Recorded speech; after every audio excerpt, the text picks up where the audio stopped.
Hi ಸ್ನೇಹಿತರೆ, ಎಲ್ಲರಿಗೂ ನಮಸ್ಕಾರ.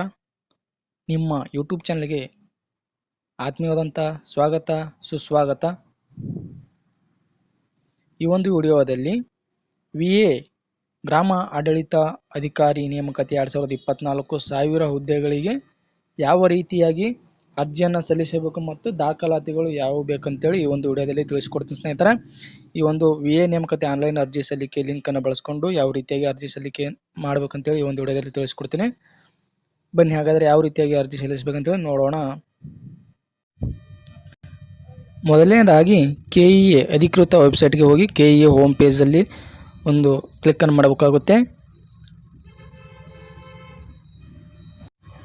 ಇದು ಸಂಪೂರ್ಣವಾಗಿ ಮೊಬೈಲ್ನಲ್ಲಿ ಅರ್ಜಿ ಸಲ್ಲಿಕೆಯನ್ನು ತಿಳಿಸ್ಕೊಡ್ತಾ ಇದ್ದೀನಿ ಸ್ನೇಹಿತರೆ. ಮೊಬೈಲ್ನಲ್ಲಿ ನೀವು ಕೂಡ ಅಪ್ಲಿಕೇಶನನ್ನು ಹಾಕೋಬೋದು. ಆಮೇಲೆ ಅದರ ಆ ಒಂದು KEA ಹೋಮ್ ಪೇಜನ್ನು ಓಕೆ ಮಾಡಿದಾಗ ಈ ರೀತಿಯಾದಂಥ ಒಂದು 3 ಡಾಟ್ ಕಾಣುತ್ತೆ. ಇದ್ರ ಮೇಲೆ ಕ್ಲಿಕ್ ಮಾಡಿದಾಗ ನೇಮಕಾತಿ ಅಂತೇಳಿ ಕಾಣುತ್ತೆ. ಇಲ್ಲಿ ಗ್ರಾಮ ಆಡಳಿತ ಅಧಿಕಾರಿ ಅಂತ ಇದೆಯಲ್ಲ, ಇದರ ಮೇಲೆ ಕ್ಲಿಕ್ ಮಾಡಬೇಕು. ಆಮೇಲೆ VA ನೇಮಕಾತಿ ಆನ್ಲೈನ್ ಅರ್ಜಿ ಸಲ್ಲಿಕೆ ಲಿಂಕ್ ಅಂತಿದೆ, ಇದರ ಮೇಲೆ ಕ್ಲಿಕ್ ಮಾಡಬೇಕು. ಇದನ್ನು ಕ್ಲಿಕ್ ಮಾಡಿಕೊಂಡಾಗ ನಿಮಗೆ ಈ ರೀತಿಯಾದಂಥ ಒಂದು ಪೇಜ್ ಓಪನ್ ಆಗುತ್ತೆ. Submit application for the posts under the revenue department of ಕರ್ನಾಟಕದ ಕಂದಾಯ ಇಲಾಖೆ ಅಡಿಯಲ್ಲಿ ಹುದ್ದೆಗಳಿಗೆ ಅರ್ಜಿ ಸಲ್ಲಿಸಿ. ಈ ಒಂದು ಲಿಂಕ್ ಮೇಲೆ ಕ್ಲಿಕ್ ಮಾಡಿದಾಗ ನಿಮಗೆ ಅರ್ಜಿಯ ಒಂದು ಅಪ್ಲಿಕೇಶನ್ ಓಪನ್ ಆಗುತ್ತೆ. ಈ ರೀತಿಯಾಗಿ ಓಪನ್ ಆಗುತ್ತೆ ನಿಮಗೆ ಅಧಿಸೂಚನೆ ಸಂಖ್ಯೆ ಅಂತೇಳಿ 22/2024. ಇಲ್ಲಿ ಕೆಳಗಡೆ ಸೆಲೆಕ್ಟ್ ಯುವರ್ ಪೋಸ್ಟ್, ಹುದ್ದೆಯನ್ನು ಆಯ್ಕೆ ಮಾಡಿ ಅಂತಿದೆ. ಅಪ್ಲಿಕೇಶನ್ ಹಾಕೋದಕ್ಕಿಂತ ಮುಂಚೆ ಸ್ನೇಹಿತರೆ, ನಾವು ಈ ಒಂದು ಅಪ್ಲಿಕೇಶನ್ ಸ್ಟಾರ್ಟ್ ಆಗಿದ್ದು 5/4/2024ರಿಂದ, ಇದು ಕ್ಲೋಸ್ ಆಗೋದು 4/5/2024. ಇನ್ನು ಪೇಮೆಂಟ್ ಮಾಡುವ ಲಾಸ್ಟ್ ಡೇಟು 7/5/2024.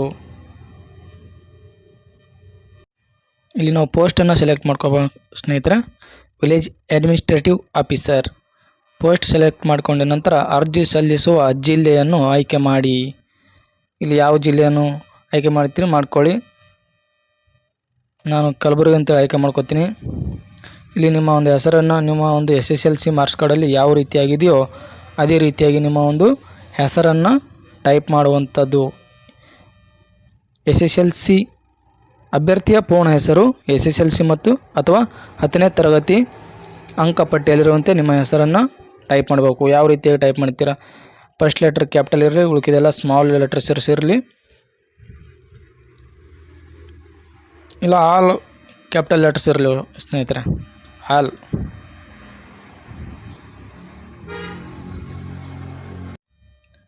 ಮತ್ತು ಇಲ್ಲಿ ತಾಯಿ ಹೆಸರು 10ನೇ ತರಗತಿಯಲ್ಲಿರ್ತಕ್ಕಂಥ ನಿಮ್ಮ ಒಂದು ಮಾರ್ಕ್ಸ್ ಕಾರ್ಡ್ನಲ್ಲಿ ಯಾವ ರೀತಿಯಾಗಿದೆಯೋ ಆ ರೀತಿಯಾಗಿ ನಿಮ್ಮ ಒಂದು ಹೆಸರನ್ನು ಹಾಕುವಂಥದ್ದು. ಇಲ್ಲಿ ಮಾಯಮ್ಮ ಅಂತ ಇದೆ, ತಾಯಿ ಹೆಸರು ಮಾಯಮ್ಮ ಅಂತೇಳಿ ಹಾಕ್ತಿದ್ದೀನಿ. ಇಲ್ಲಿ ಫಾದರ್ಸ್ ನೇಮ್ ಯಲ್ಲಪ್ಪ ಅಂತ ಇದೆ. ಈ ಥರ ಎಕ್ಸಾಂಪಲ್ ತೋರಿಸ್ತಾ ಇದ್ದೀನಿ ಸ್ನೇಹಿತರೆ ನಿಮಗೆ. ಆಮೇಲೆ ಜೆಂಡರನ್ನು ಆಯ್ಕೆ ಮಾಡುವಂಥದ್ದು, ಮೇಲ್ ಇದ್ದಿರೋ, ಫಿಮೇಲ್ ಇದ್ದಿರೋ, ಟ್ರಾನ್ಸ್ಜೆಂಡರ್ ಇದ್ದಿರೋ ಅಂಥೇಳಿ ಆಯ್ಕೆ ಮಾಡ್ಕೋಬೇಕಾಗುತ್ತೆ.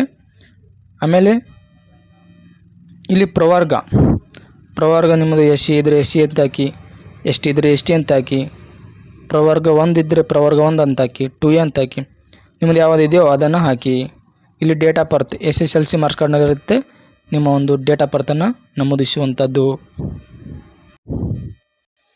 ಇಲ್ಲಿ ಪರ್ಮನೆಂಟ್ ಅಡ್ರೆಸ್ ಕಾಯಮಿ ವಿಳಾಸ ಇದೆ, ಅಂದರೆ ನಿಮ್ಮ ಆಧಾರ್ ಕಾರ್ಡ್ನಲ್ಲಿ ಇರತಕ್ಕಂಥ ವಿಳಾಸ ಅಥವಾ ನೀವು ವಾಸ ಮಾಡಿರುವಂಥ ಒಂದು ಸ್ಥಳದ ಒಂದು ವಿಳಾಸವನ್ನು ಹಾಕಿ. ಇಲ್ಲಿ ಮೊದಲು ನಿಮ್ಮ ಊರ ಹೆಸರು ಹಾಕಿ, ಸ್ಥಳ, ಆಮೇಲೆ ನಿಮ್ಮ ತಾಲೂಕು ಹಾಕಿ, ಆಮೇಲೆ ನೀವು ಡಿಸ್ಟ್ರಿಕ್ಟ್ ಸೆಲೆಕ್ಟ್ ಮಾಡ್ಕೊಳ್ಳಿ, ಆಮೇಲೆ ಕರ್ನಾಟಕ ಅಂತೇಳಿ ಸೆಲೆಕ್ಟ್ ಮಾಡ್ಕೊಳ್ಳಿ.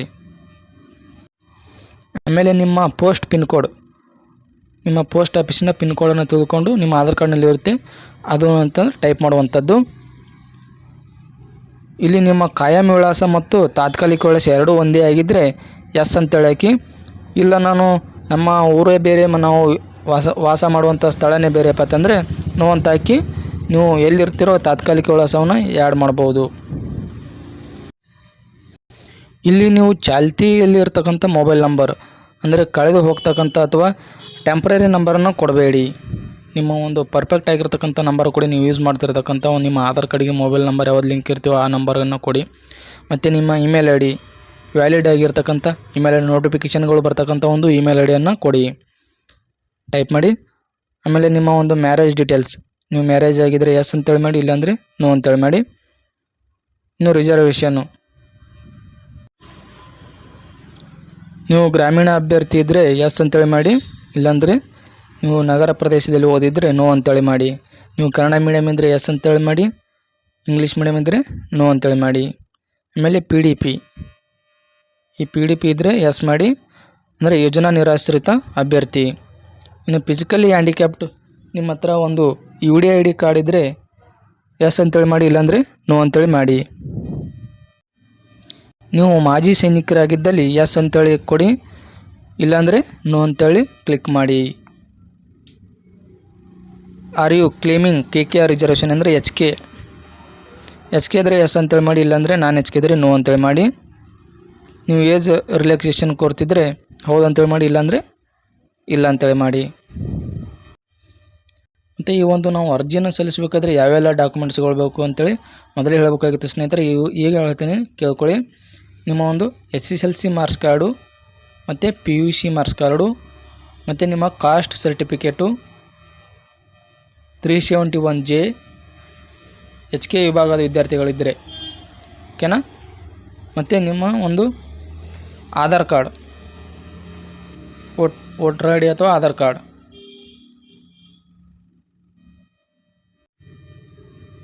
ಮತ್ತು ನೀವು ಕನ್ನಡ ಮಾಧ್ಯಮ ವಿದ್ಯಾರ್ಥಿಗಳು ಕನ್ನಡ ಮಾಧ್ಯಮ ಸರ್ಟಿಫಿಕೇಟ್ ಇರಲಿ, ಗ್ರಾಮೀಣ ಮಾಧ್ಯಮ ಸರ್ಟಿಫಿಕೇಟ್ ಇರಲಿ. Okay, PDP.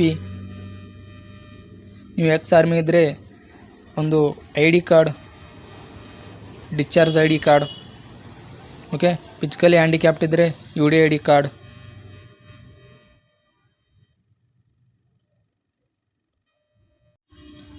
ನಿಮ್ಮ ಹತ್ರ ಮೊಬೈಲ್ ನಂಬರು ಮತ್ತು ಜಿಮೇಲ್ ID ಇದ್ದೇ ಇರ್ತವೆ,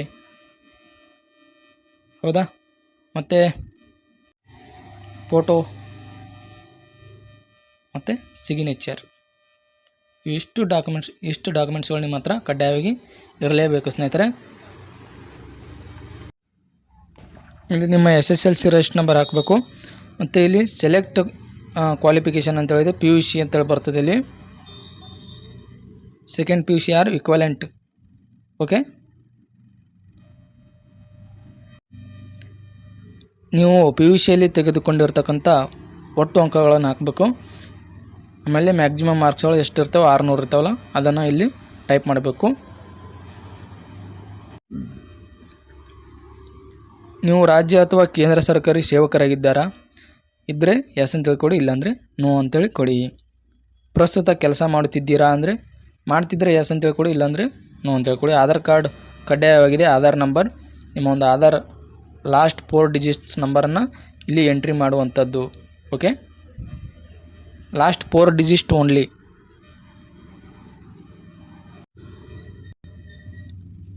ಇಲ್ಲಿ ಪರೀಕ್ಷಾ ಕೇಂದ್ರವನ್ನು ಆಯ್ಕೆ ಮಾಡ್ಕೋಬೇಕಾಗುತ್ತೆ.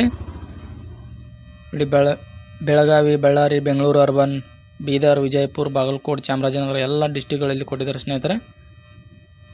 ನಿಮ್ಮ ಒಂದು ಯಾವ ಜಿಲ್ಲೆ ಸಮೀಪ ಹೋಗ್ತಿದೆಯೋ ಆ ಒಂದು ಜಿಲ್ಲೆಯನ್ನು ಆಯ್ಕೆ ಮಾಡ್ಕೊಳ್ಳಿ ಪರೀಕ್ಷಾ ಕೇಂದ್ರವನ್ನು. ಎಲ್ಲ ಅಪ್ಲಿಕೇಶನ್ ಫಿಲ್ ಮಾಡಿದ ಮೇಲೆ ಇಲ್ಲಿ ರೈಟ್ ಮಾರ್ಕ್ ಕಾಣ್ತಿದ್ದಿಲ್ಲ, ಡಿಕ್ಲೇರ್ ಅಂತೇಳಿ, ಐ ಡಿಕ್ಲೇರ್, ಈ ಚೆಕ್ ಬಾಕ್ಸ್ ಮೇಲೆ ರೈಟ್ ಮಾರ್ಕ್ ಮಾಡಬೇಕು, ಕ್ಲಿಕ್ ಮಾಡಬೇಕು. ಆಮೇಲೆ ಪ್ರಿವ್ಯೂ ಅಂತೇಳಿ ಕೊಡಿ. ಇಲ್ಲಿ ಪ್ರಿವ್ಯೂ ಅಂದಾಗ ಅಲ್ಲಿ ಎಲ್ಲ ಒಂದು ಪೇಜ್ ಓಪನ್ ಆಗುತ್ತೆ. ಈ ಥರ ಪೇಜ್ ಓಪನ್ ಆಗಿ ಕೆಳಗಡೆ ಕ್ಯಾಪ್ಚಾ ಬರ್ತದೆ. ಆ ಕ್ಯಾಪ್ಚಾನ ಟೈಪ್ ಮಾಡಿ ಸಬ್ಮಿಟ್ ಕೊಡಬೇಕು ಸ್ನೇಹಿತರೆ. ಸಬ್ಮಿಟ್ ಕೊಟ್ಟಾಗ ಅಪ್ಲಿಕೇಶನ್ ಸೇವ್ ಆಗುತ್ತೆ. ಆಮೇಲೆ ಹೋಮ್ ಪೇಜಲ್ಲಿ ಹೋಗ್ಬೇಕು. ಆಮೇಲೆ upload your photo and signature ಅಂತೇಳಿದೆ, ಇದರ ಮೇಲೆ ಕ್ಲಿಕ್ ಮಾಡ್ಕೋಬೇಕು ಸ್ನೇಹಿತರೆ. ಇಲ್ಲಿ ನಿಮ್ಮ ಒಂದು ಅಪ್ಲಿಕೇಶನ್ ನಂಬರ್ ಬಂದಿರುತ್ತಲ್ವ ಸಬ್ಮಿಟ್ ಮಾಡಿದ ಬಳಿಕ, ಆವಾಗ ಏನಪ್ಪ ಅಂತಂದರೆ ಈ ಒಂದು ಅಪ್ಲಿಕೇಶನ್ ನಂಬರನ್ನು ಇಲ್ಲಿ ಹಾಕಬೇಕು. ಮತ್ತು ಡೇಟ್ ಆಫ್ ಬರ್ತನ್ನು ಹಾಕಬೇಕು. ಸೆಲೆಕ್ಟ್ ಇಯರ್ ಅಂತೇಳಿ ಹಾಕಬೇಕು. ಅಂದರೆ ನಿಮ್ಮ ಒಂದು year, date of birth, month, year, date ಎಲ್ಲ ಹಾಕಿ ಸಬ್ಮಿಟ್ ಕೊಡಬೇಕು.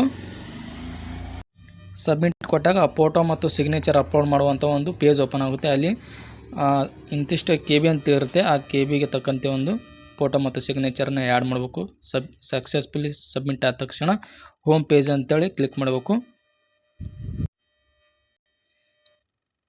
ಅಪ್ಲೋಡ್ ಫೋಟೋ ಮತ್ತು ಸಿಗ್ನೇಚರ್ ಅಪ್ಲೋಡ್ ಆದ ಮೇಲೆ ನಿಮಗೆ ಪೇಮೆಂಟ್ ಶುಲ್ಕ ಪಾವತಿ ಅಂತೇಳಿ ಒಂದು ಆಪ್ಷನ್ ಇದೆ ಅಲ್ವ, ಅದರ ಮೇಲೆ ಕ್ಲಿಕ್ ಮಾಡ್ಕೋಬೇಕು. ಪೇಮೆಂಟನ್ನು ಮಾಡಬೇಕು.